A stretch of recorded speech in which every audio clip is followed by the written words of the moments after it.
WWJD. What would Jesus do?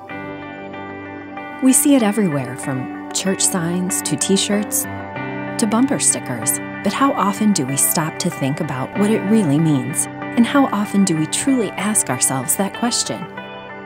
For 100 years, Catholic Charities of Toledo has not just been asking the question, but answering it through thought and deed. What would Jesus do to feed the hungry, to help the poor, to shelter the homeless, to set the misguided back on the path to righteousness? There's no one answer to the question, what would Jesus do? Each of us does what we can. But for 100 years, this has been our answer, and we're proud to share it with you.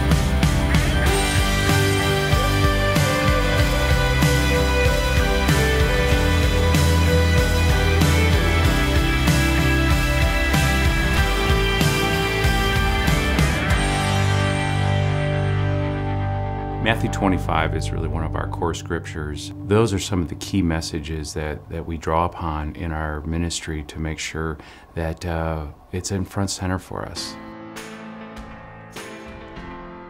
There were times when I did not have money to buy food, having lost my job and everything. And coming down here, I was able to get some food. They're received down here with no questions.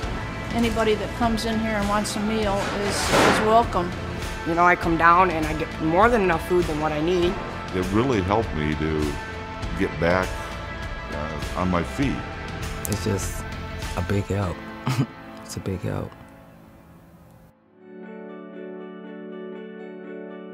You know, we need to provide services for people who, without it, would probably be living on the streets. I would have ended up on the doorstep of Children's Services so that they could find a warm place for my kids to stay, and I probably would have ended up under a bridge that night if it wasn't for them, because they were the last place I had to call. I think I would have given up at that point, to be honest with you.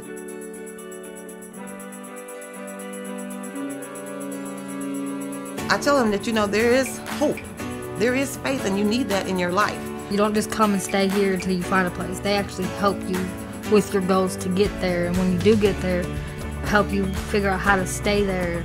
You sent me to a bunch of classes for financial advice and nutritional advice, and now we're living in a 4-bedroom home in a great neighborhood.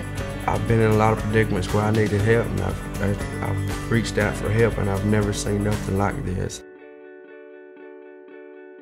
We have women who aren't ready to be mothers, and we have families who are so ready, and they can't be parents. There's always families out there like us that, you know, want to have children but for some reason can't. That's God's plan for raising children, is in a family group. Adoption wasn't about us ending up with our family. Adoption was about God's plan being worked out the way it's supposed to be. I mean, she has just been an answer to prayer 1,000,000 times over.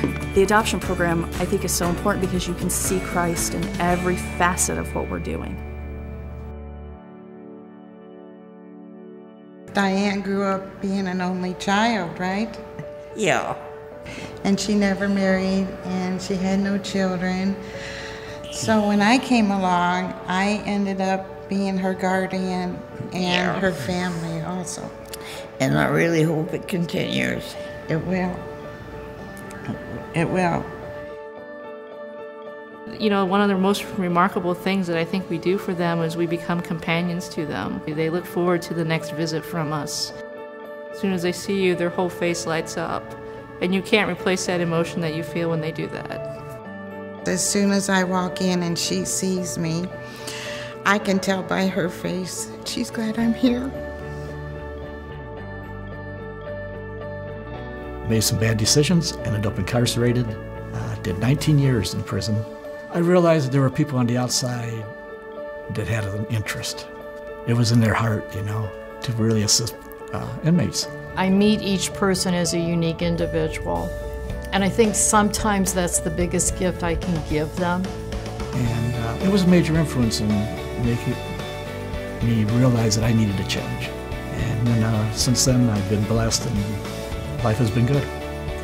You know, if we're honest with ourselves, we've all done something wrong. Jesus didn't tell us to serve saints.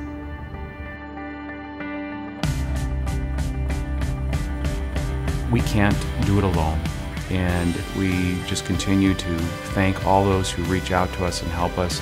And we ask that they continue to help us this next 100 years, because if we have people giving of themselves, we can make a difference in this world.